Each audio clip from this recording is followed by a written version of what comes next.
الحمد للہ رب العالمین خالق السماوات والارضین والصلاة والسلام علی من کان نبیا وآدم بین الماء والتین اجمل الاجملین اکمل الاکملین سیدنا محمد وآلہ واصحابہ واہل بیتہ اجمعین اما بعد فاعوذ باللہ من الشیطان الرجیم بسم اللہ الرحمن الرحیم۔ جیسا کہ آپ کو معلوم ہے کہ ہم گلزار دبستان پڑھ رہے ہیں۔ اس کا حصہ اول ہم نے شروع کیا تھا اور چند حکایت ہم نے پڑھی تھی۔ آج ہم انشاءاللہ عز و جل مزید چند حکایت پڑھیں گے، تو آئیے شروع کرتے ہیں۔ پانچویں حکایت کا خلاصہ پہلے سن لیں تاکہ ترجمہ یاد کرنے میں، ترجمہ سمجھنے میں آسانی ہو۔ ایک درویش، ایک فقیر کسی بخیل کے پاس، کسی کنجوس کے پاس جاتا ہے۔ جانے کے بعد اس سے کوئی چیز مانگتا ہے، کوئی چیز طلب کرتا ہے کہ مجھے کوئی چیز دے دے، ٹھیک ہے۔ اب بخیل کہتا ہے کہ اگر تو میری ایک بات مان لے، بخیل درویش سے کہتا ہے کہ اگر تو میری ایک بات مان لے، اگر تو میری ایک بات کو قبول کر لے گا تو تو جو کہے گا میں کروں گا۔ اب درویش کہتا ہے اچھا ایسی بات ہے، تو وہ بات ہے کیا؟ یعنی وہ کیا بات ہے جس کے مان لینے سے میں جو کہوں گا آپ کریں گے، وہ بات ہے کیا؟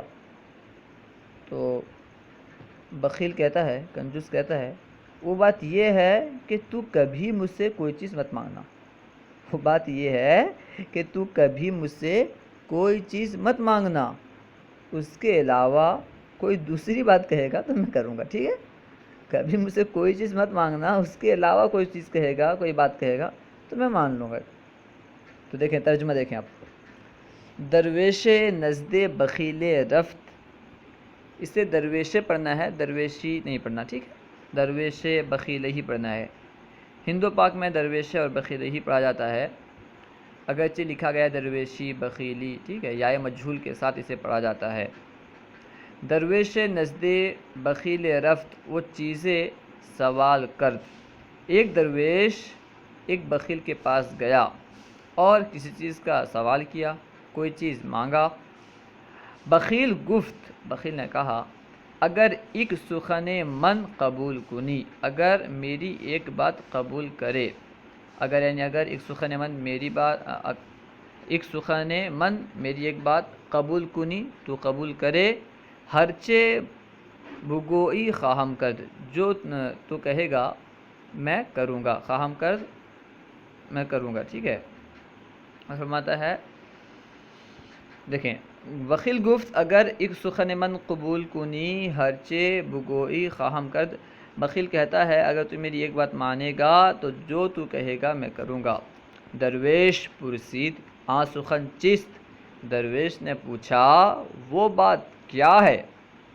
گفت گاہے چیز ازمن مخاں، بخیل کہتا ہے کبھی مجھ سے کوئی چیز مت مانگنا، کبھی مجھ سے کوئی چیز مت چاہنا، واہ یعنی مانگنا۔ گفت گاہے چیز ازمن مخاں، اس نے کہا کبھی مجھ سے کوئی چیز مت مانگنا۔ دیگر ہرچے بگوئی بکنم، دوسری جو چیز کہے گا، دوسری جو بات کہے گا میں کروں گا۔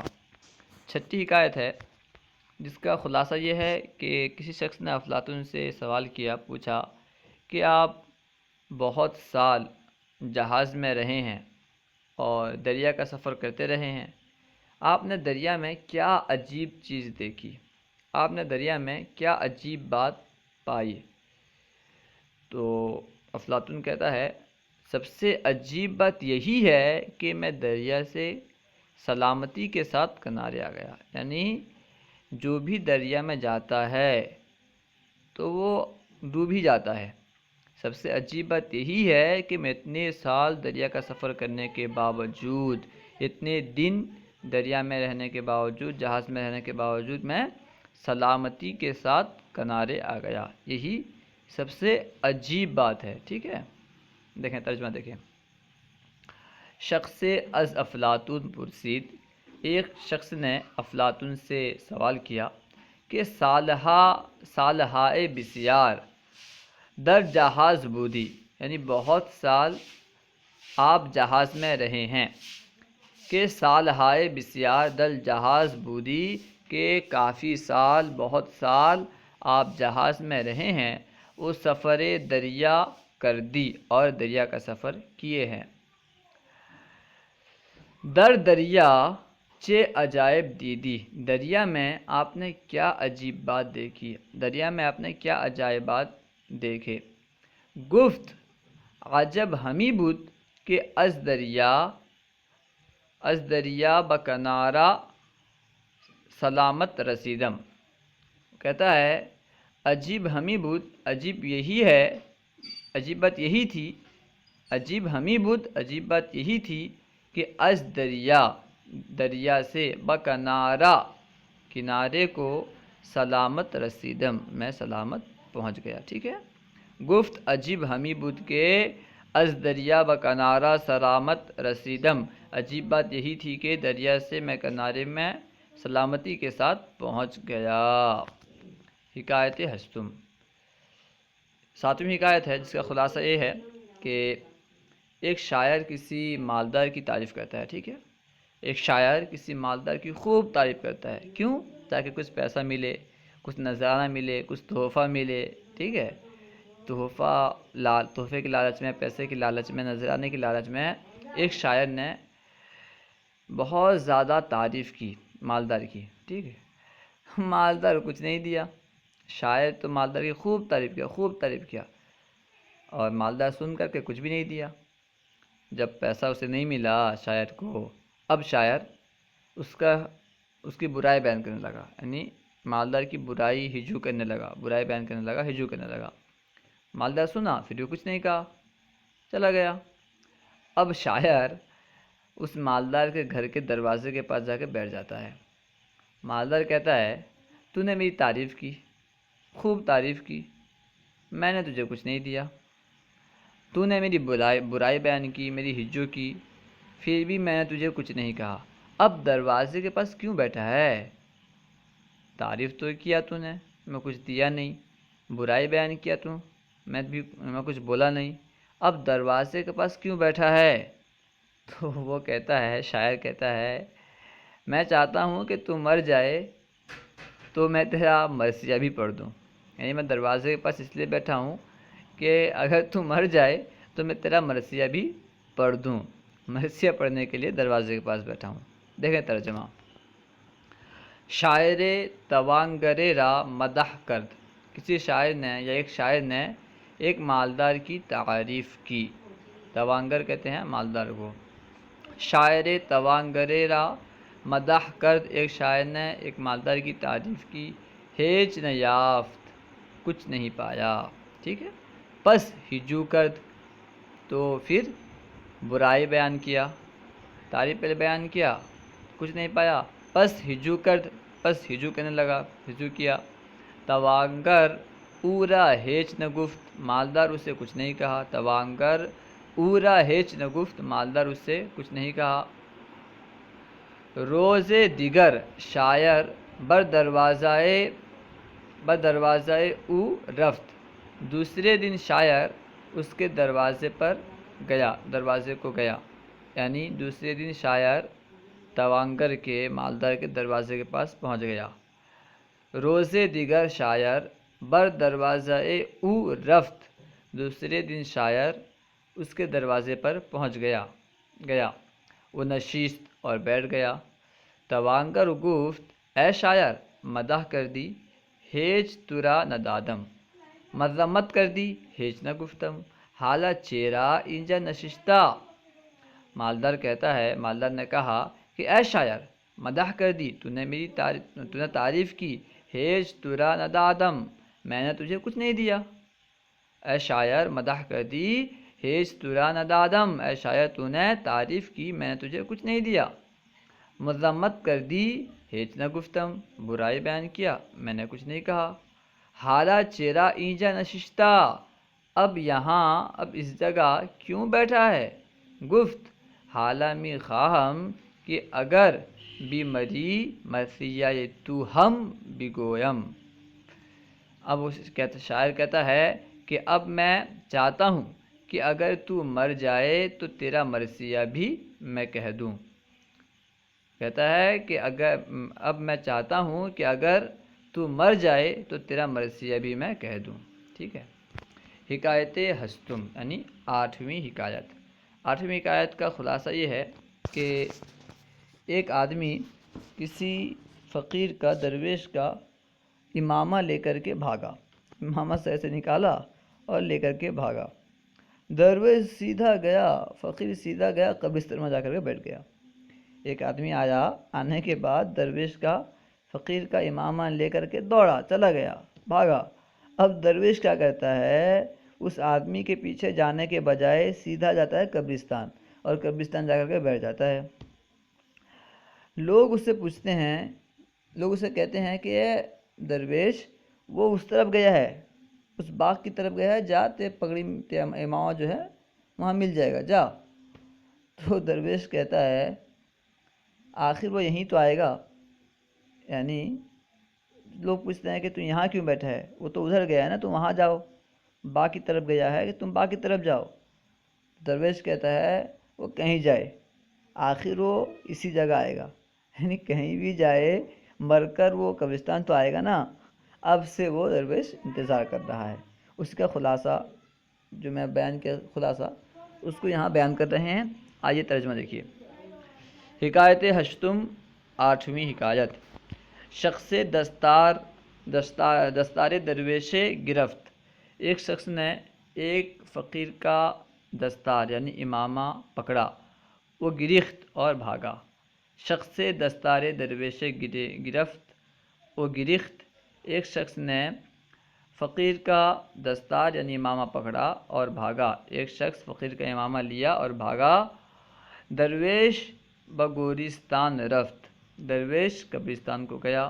وہ نشست اور بیٹھ گیا. درویش بگورستان رفت و نشست. درویش قبرستان گیا اور بیٹھ گیا. مردمان اورا گفتند. لوگوں نے اس سے کہا. مردمان اورا گفتند. لوگوں نے اس سے کہا کہ آن شخص دستار ترا بطرف باغ بیرو. کہ وہ شخص تیرا امامہ لے کر کے اس باغ کی طرف گیا ہے، ایک باغ کی طرف گیا ہے. ٹھیک ہے. بیرو بردر گورستان چیرا نشستئی. تو اس قبرستان میں کیا کر رہا ہے؟ بردر گورستان چیرا نشستئی. قبرستان میں تو کیا کر رہا ہے؟ وہ چیمی کنی. قبرستان میں تو کیوں بیٹھا ہے؟ چیرا نشستئی کیوں تم بیٹھا ہے؟ بردر گورستان چیرا نشستئی. قبرستان میں تو کیوں بیٹھا ہے؟ وہ چیمی کنی اور کیا کر رہا ہے؟ گفت اس نے کہا، یعنی درویش نے کہا، او نیز آخر اینجا خواہد آمد. نہیں، وہ بھی آخر اسی جگہ آئے گا. او نیز آخر اینجا خواہد آمد. وہ بھی آخر اسی جگہ آئے گا. ازیں سبب اینجا نشستم. اسی وجہ سے میں یہاں بیٹھا ہوا ہوں. دیکھیں کتنا چالاک ہے. ہر ایک تو آنا ہی ہے قبرستان، ہر ایک کو جانا ہی ہے قبرستان. اس لیے وہ درویش و فقیر قبرستان کے پاس جا کر کے انتظار کر رہا ہے کہ تم آئے گا، میں یہاں بیٹھا ہوں تو آ. حکایت نوم 9ویں حکایت. 9ویں حکایت کا خلاصہ یہ ہے کہ ایک شخص نے خواب میں شیطان کو دیکھا. شیطان کو دیکھنے کے بعد اس کے گال میں ایک تماچا مارا. ایک شخص خواب میں شیطان سے ملاقات کرتا ہے اور اسے ایک تماچا لگاتا ہے اس کے گال میں. اس کے بعد اس کی داڑھی کو پکڑتا ہے، یعنی جو خواب دیکھنے والا شیطان کی داڑھی کو پکڑتا ہے اور کہتا ہے اے ملعون، اے ہمارا دشمن، تو ہمیں دھوکہ دینے کے لیے، تو ہمیں گمراہ کرنے کے لیے لمبی لمبی داڑھی لگتا ہے. اے شیطان، اے ملعون، تو ہمیں بہکانے کے لیے، گمراہ کرنے کے لیے لمبی لمبی داڑھی لگتا ہے. پھر ایک تماچا لگاتا ہے اس کے گال میں.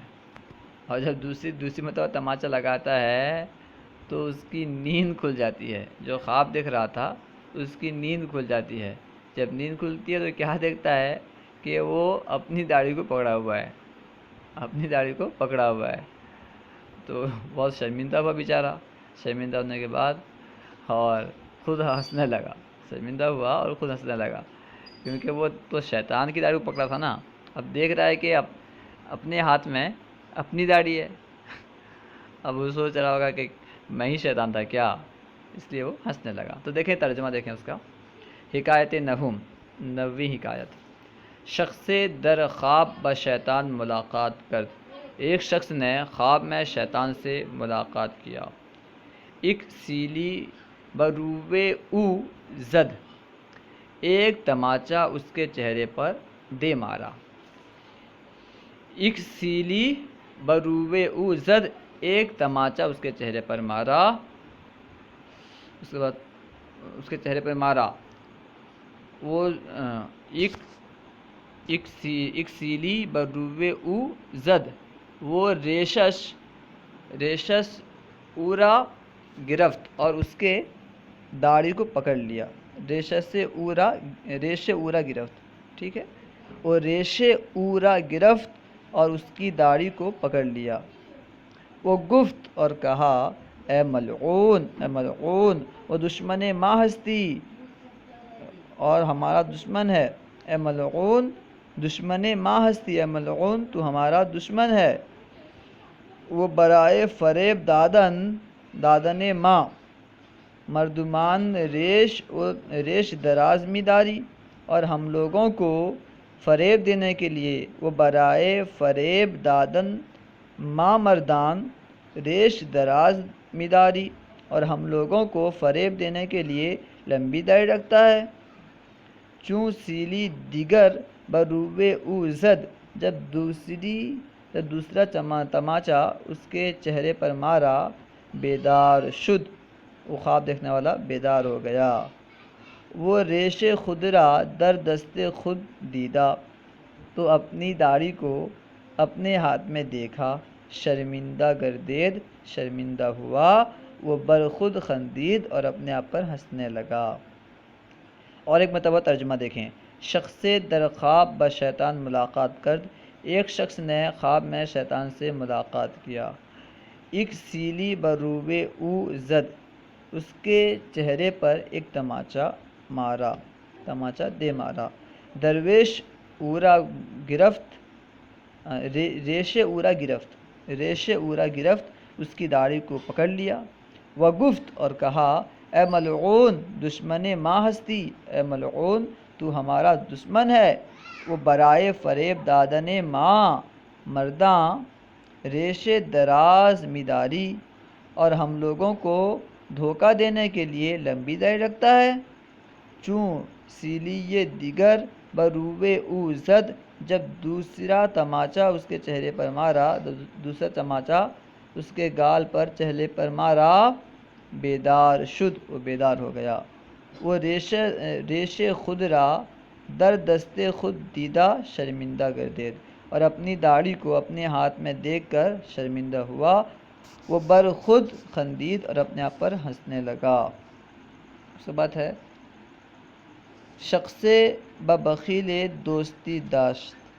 اس کا خلاصہ یہ ہے کہ ایک شخص کسی بخیل سے دوستی رکھتا تھا، یعنی ایک شخص کا دوست بخیل تھا، کنجوس تھا، تو جو دوست تھا، بخیل کا جو دوست تھا، وہ کہیں دور جانے لگا، تو بخیل کے پاس گیا اور جا کے کہتا ہے، اے دوست، میں جا رہا ہوں، تو ایسا کر کہ تم اپنی انگوٹھی مجھے دے دے۔ بخیل سے کہتا ہے کہ تم مجھے اپنی انگوٹھی دے دے۔ کیوں؟ کیونکہ جب میں تیری انگوٹھی کو دیکھوں گا تو مجھے یاد آئے گا، میں تجھے یاد رکھوں گا۔ یعنی ایک شخص کا دوست ایک بخیل تھا، وہ شخص جاتے وقت بخیل کے پاس جاتا ہے اور بخیل سے کہتا ہے کہ تم مجھے اپنی انگوٹھی دے دے، میں جب بھی تیری انگوٹھی کو دیکھوں گا تو مجھے یاد آئے گا۔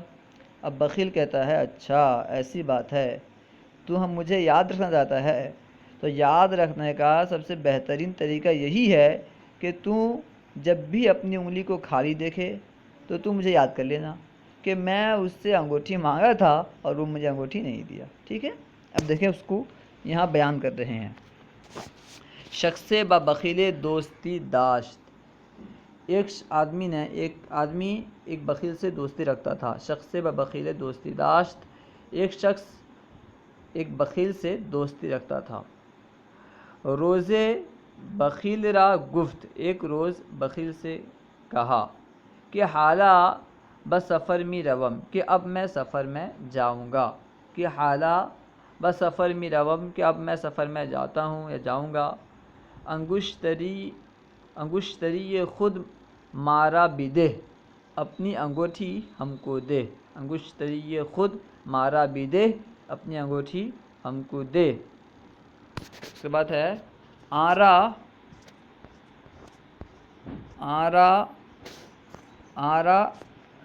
نزد خود خواہم داشت، اس کو میں اپنے پاس رکھوں گا. وہ شخص کہتا ہے آرا نزد خود خواہم داشت، اس کو میں اپنے پاس رکھوں گا.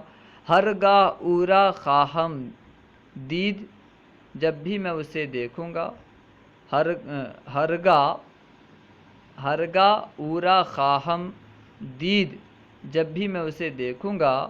تورا یاد خواہم کرد، تجھے یاد کروں گا. وہ شخص کہتا ہے کہ جب بھی میں اسے دیکھوں گا تجھے یاد کروں گا. ہرگاہ اورا خواہم دید، جب بھی میں اسے دیکھوں گا. تورا یاد خواہم کرد، تجھے یاد کروں گا. جواب داد، بخیل نے جواب دیا کہ اگر مرا یاد داشتن میخواہی. بخیل جواب دیتا ہے کہ اگر تم مجھے یاد رکھنا چاہتا ہے، اگر مرا یاد داشتن میخواہی، اگر مجھ کو تو یاد رکھنا چاہتا ہے. ہرگاہ انگشت خود خالی بینی، مرا یاد کن، تو جہاں بھی جس جگہ اپنی انگلی کو خالی دیکھے. مرا یاد کن، مجھے یاد کر. کہ انگشتری از فلاں خواستہ بودم نداد، کہ انگوٹھی میں نے فلاں سے طلب کیا تھا، یعنی میں نے فلاں سے انگوٹھی مانگی تھی، نداد نہیں دیا. صلو علی الحبیب صلی اللہ تعالی علی محمد صلی اللہ علیہ وسلم. اللہ و رسولہ اعلم. اگر کوئی بات سمجھ میں نہ آئی ہو تو کمنٹ باکس میں سوال کریں، انشاءاللہ عز و جل آپ کو جواب مل جائے گا.